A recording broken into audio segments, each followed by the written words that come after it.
Welcome to This Explainer. Look, if you're expecting a baby, or if you've already got a newborn at home, you're probably running on almost zero sleep and, let's be honest, a whole lot of anxiety. Today, we're diving straight into the evidence-based pediatric facts that will literally save you so much unnecessary stress and, more importantly, keep your baby safe. Let's get right into it.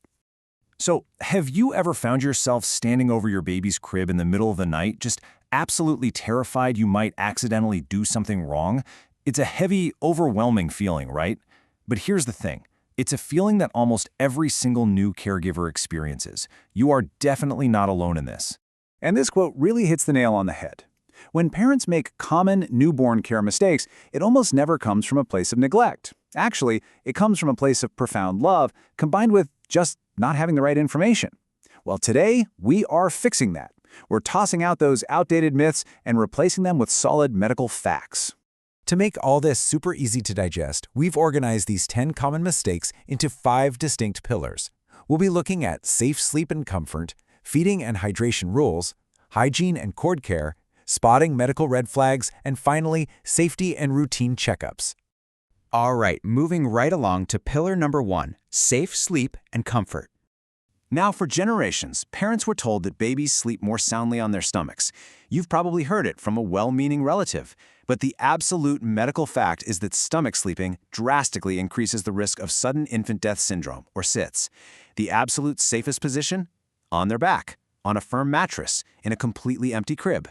I mean it, no pillows, no loose blankets, no stuffed toys, and definitely no bumper pads. And speaking of blankets, there is this massive myth out there that newborns constantly need to be bundled up like a little burrito. In reality, overheating is incredibly dangerous, so the golden evidence-based rule here is to dress your baby in just one more layer than you need to be comfortable. If you're ever unsure, just feel the back of your baby's neck. If it's hot or sweaty, take a layer off right away. Let's jump right into section 2, feeding and hydration rules. It is completely instinctual to hear your baby cry and immediately panic, just assuming they are starving. But remember, crying is a newborn's one and only tool for communicating literally everything. So before offering a feed, mentally run through their comfort cues. Are they in a wet diaper? Are they too hot, gassy, or maybe just overtired? Learning to quickly decode these cues is an absolute game changer and will save you so much feeding frustration. Okay, take a look at this number. 6 months. That is the critical age before which babies should never ever be given plain water.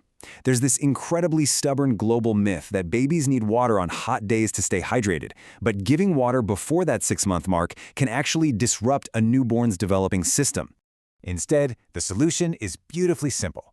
Breast milk or infant formula provides the exact, perfect balance of water and nutrients.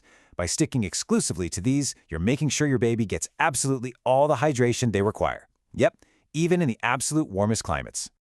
Moving on to pillar 3, hygiene and cord care. Across the globe, there are deep-rooted cultural traditions of applying things like butter, oil, ash, or herbs to a healing umbilical cord stump. But medical science is super clear on this. Applying anything drastically increases the risk of a life-threatening infection.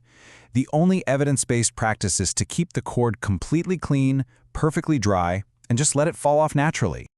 Now, when it comes to germs, consider this your full permission to be the bad guy.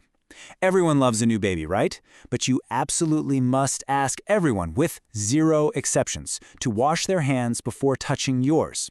Plus, pediatric science has your back here. You need to firmly turn away anyone who is showing even mild symptoms of illness. Your baby's brand new immune system simply cannot fight off those outside threats yet. Okay, this brings us to section 4, spotting medical red flags. If your baby is under 28 days old, a fever hitting 38 degrees Celsius, which is 100.4 degrees Fahrenheit, is an absolute medical emergency. Please, do not make the common mistake of trying to treat this at home with cool baths or infant medications. Never delay. If you see this exact number on the thermometer during those first 4 weeks, you go to the hospital immediately. No questions asked. Another major red flag you need to watch out for is jaundice. Now, mild yellowing of the skin can be perfectly normal as a newborn's liver starts kicking into gear. But you have to know when normal crosses over into urgent. If you notice that yellow tint spreading down to your baby's legs, or if it becomes noticeably darker, or if the baby is feeding poorly and seems super lethargic, you need to see a pediatrician right away. And finally, our 5th pillar, safety and routine checkups. Look, let's be incredibly honest for a second. Caring for a newborn is downright exhausting, and incessant crying can push anyone, even the best of us, to their breaking point. In a moment of sheer desperation, a caregiver might be tempted to shake a baby just to make the crying stop, but even gentle shaking causes severe, permanent brain injury. That is exactly why this frustration protocol is so absolutely crucial. Feeling like you're hitting a wall? Step 1. Place the baby safely in the crib. Step 2. Walk away and just breathe. Step 3. Ask another trusted adult for help. Honestly, taking a break is the safest thing you can possibly do. And finally, never skip the doctor just because your baby seems fine. Routine follow-up visits and vaccinations are totally non-negotiable. See, a lot of newborn illnesses and developmental delays are completely invisible to us parents, but a trained healthcare provider is going to catch them during these routine checks.